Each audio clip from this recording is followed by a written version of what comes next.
Assalamualaikum warahmatullahi wabarakatuh. Waalaikumsalam warahmatullahi wabarakatuh. Selamat pagi Indonesia. Oke, baik. Pada pagi hari ini seperti biasa kita akan berbincang bersama pengasuh Pondok Pesantren Minhajul Thulab, Abah Kiai Haji Taha Muntaha. Selamat pagi ya Pak. Selamat pagi. Oke, baik. Pada pagi hari ini kita akan membahas tentang cara ataupun tips bagi kita pemuda nih, nah khususnya teman-teman mahasiswa yang sedang kuliah. Apa sih tujuan kalian dan bagaimana cara supaya kita bisa menjadi manusia pemuda generasi yang bermanfaat ke depannya, tentunya dengan ilmu-ilmu kita. Oke, baik Abah.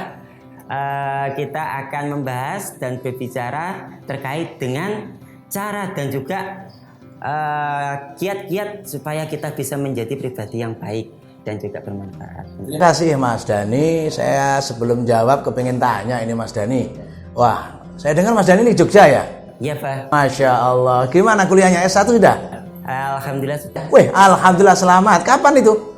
Saya selesai itu tahun 2017. Barakallah. Sekarang lagi lanjut di mana? Sekarang sudah selesai S2 Pak. Wih, selamat. Wih, S2-nya ya. Selamat Mas. Ngambil apa Mas?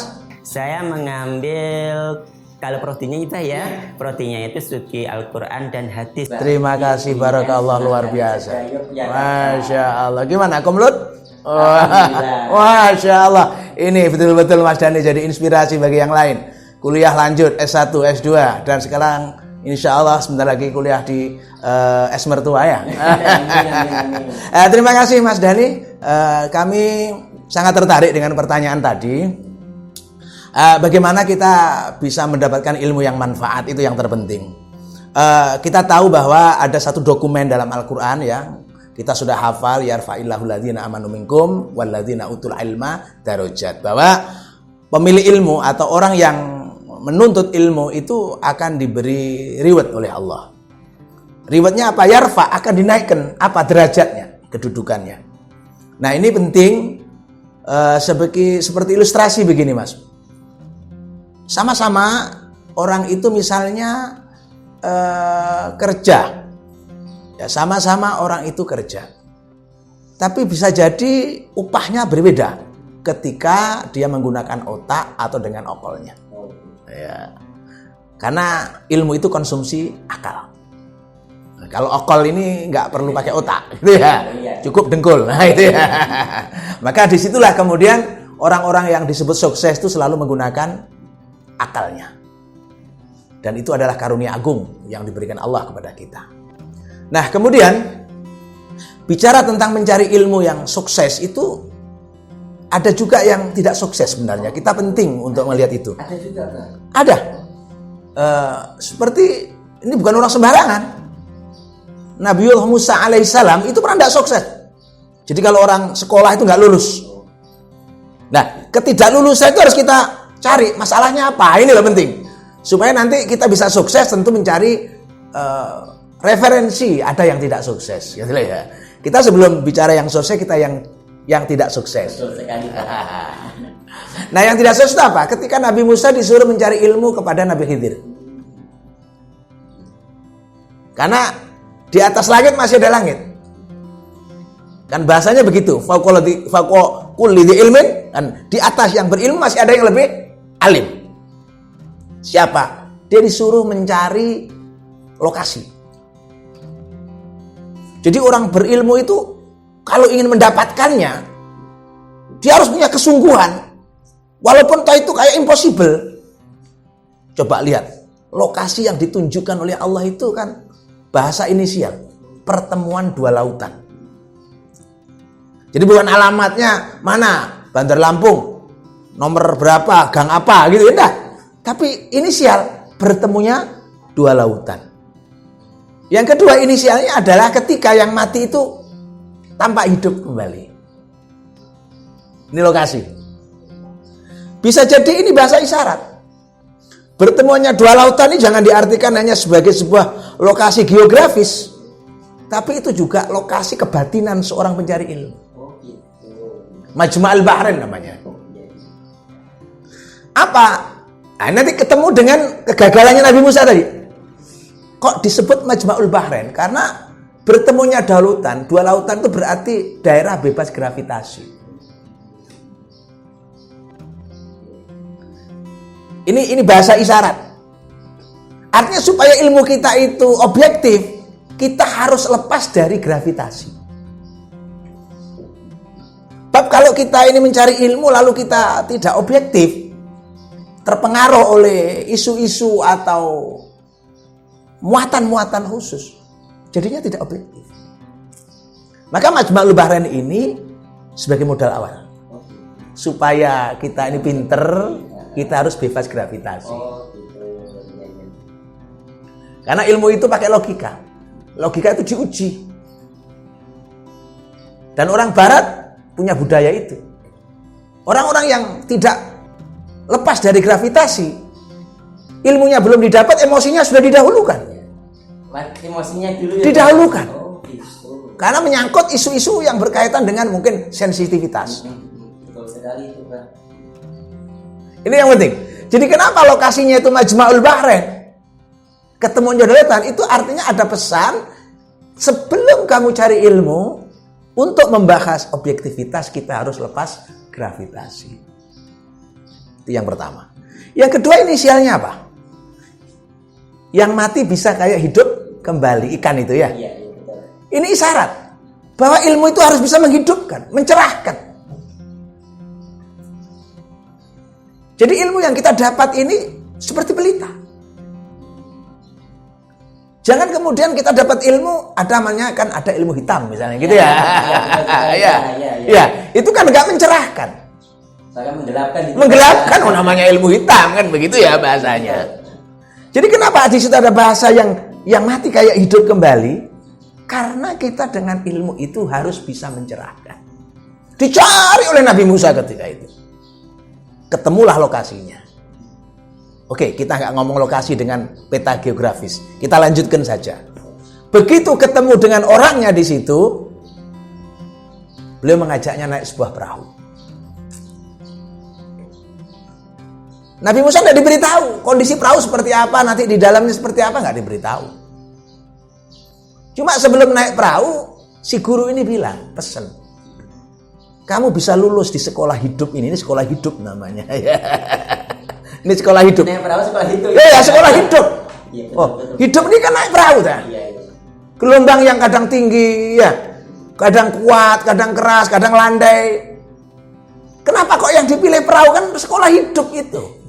Betul. Kamu S2, ini kan sekolah gedung. Betul ya. Iya, sekolah gedung. Iya. Setelah itu what's next? Sekolah hidup. Ilmu yang kamu dapatkan di situ bisa nggak untuk memecahkan persoalan hidup? Ini yang terpenting. Jadi jangan dilihat Nabi Musa itu naik perahu, sekedar secara fisik naik perahu. Tapi yang dilakukan oleh Nabi Musa adalah sekolah kehidupan. Kalau sekarang bahasanya apa? Life skill gitu ya. Itu ya. Di dalam sekolah hidup itu sebelum berangkat, Nabi Musa dipeseni sama sang guru. Lulus kamu sebagai murid, satu syaratnya, cuma satu. Apa? Jangan komentar. Jangan komentar. Kamu lihat apa yang kamu gak suka, jangan komentar. Ini sulit loh mas. Diuji. Tadi kan saya bilang, lepas gravitasi. Hah? Sekarang pelajaran pertama itu hanya satu. Jangan komentar. Kamu melihat sesuatu yang aneh, yang kamu mungkin bertentangan dengan logika. Lah itu loh. Ilmu kan seringkali bertentangan dengan logika. Iya, Kak. Pesannya apa? Jangan komentar. Seperti orang masak tempe. Itu jangan komentar. Sebelum selesai tempenya disajikan. Bab kalau masih melihat prosesnya kedelai, kita mungkin akan protes, diinjek-injek sama kaki gitu ya. Dulu kan begitu bikin tempe. Jangan dikomentari. Yang penting hasil akhirnya nanti. Di sini ketemu 3 peta. Pertama, bebas gravitasi. Yang kedua, Dia harus bisa mencerahkan dengan ilmunya. Dan yang ketiga, jangan komentar. Kenapa? Karena kalau masih dalam proses kemudian ada komentar, itu bukan menyelesaikan masalah, tapi membuat gaduh. Membuat gaduh. Gaduh. Penting untuk teman-teman, jangan banyak komentar ya. Iya kan gitu ya? Iya betul sekali Pak. Nah, kan seringkali orang proses belum selesai atau kadang-kadang sekarang banyak video dipotong-potong. Iya betul sekali. Terus diberikan Komentar. Lain namanya kan malah fitnah. Jadi pesan gurunya Nabi Musa apa? Jangan komentar. Ternyata pelajaran hidup yang pertama dan itu bertentangan dengan batin logikanya. Begitu di tengah laut, tiba-tiba dia perintahkan sang guru itu untuk melubangi perahu. Coba, gimana logika? Nggak masuk akal sih Pak. Nggak masuk akal kan? Iya serius nggak masuk akal. Nggak masuk akal. Tapi jangan komentar. Nah nampaknya logika Nabi Musa yang tadi belum lepas gravitasi kan bertentangan dengan sensitivitasnya. Ini kan mencelakakan. Itu sensitivitas namanya. Langsung, ini kalau dilubangi air masuk, kan tenggelam kita. Sang guru tentu tersenyum. Wong sudah diwanti-wanti aja komentar kok. Karena ini masih proses. Belum selesai, belum ending. Begitu sampai ke darat, pelabuhan, turun semua penumpang termasuk Nabi Musa dengan gurunya. Muncul lagi pemandangan sekolah kehidupan kelas 2. Kelas 2 setelah laut darat kok. S2 berarti. Iya. Iya kan? Iya. Iya kan? Betul sekali. Kalau tadi sekolah kehidupan tuh masih terbang ke awan, ya kira-kira begitu. Sekarang harus landing di darat. Ya, di darat. Dia ketemu apa? Ketemu anak kecil yang tidak punya salah, tidak apa, tiba-tiba dibunuh. Coba logika gimana? Tidak masuk akal. Ditantang nggak logikamu untuk komentar? Ditantang kan? Dirangsang dia. Wah, ini gimana ini? Iya, ini ya logikanya gitu ya. Langsung komentar, ini anak tidak berdosa. Bagaimana mungkin kau membunuhnya? Di warning, lampu kuning sudah Nabi Musa. Sekali lagi kau komentar, gagal kamu sekolah sini. Itu Nabi Musa.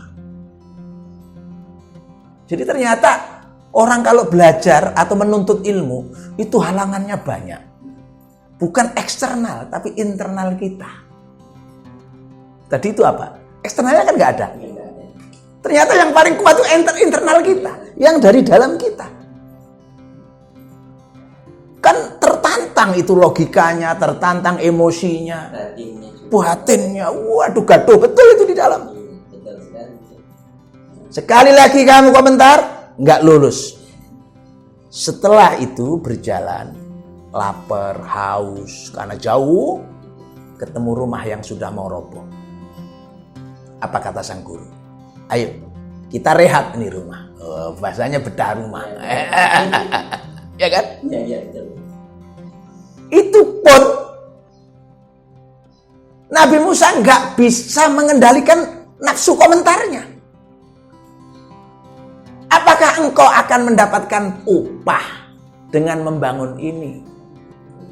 Kan sudah beda lagi kan? Iya, betul. Ya.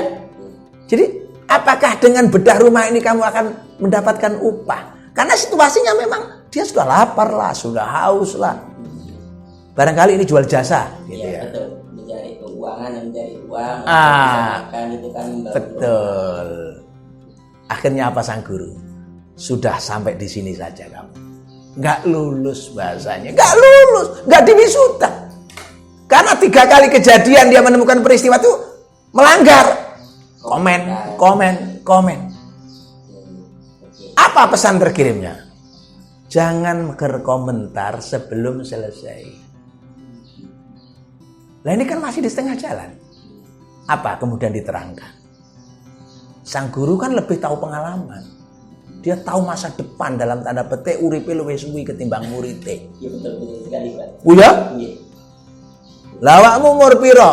20 tahun misalnya. Gurunya sudah 40 tahun. Berarti kan 20 tahun lebih dulu daripada kamu. Asam garamnya lebih kenyang beliau. Diceritakan. Kenapa kok tadi dilubangi? Kamu tahu? Di pelabuhan tadi sudah ada perompak-perompak yang akan merampas perahu dalam keadaan utuh. Artinya di sini guru sudah membaca situasi. Ada satu keadaan chaos di sebuah negeri di mana ada mafia yang berkuasa. Dia merampas yang utuh. Lah karena perahu ini cacat, selamat dia.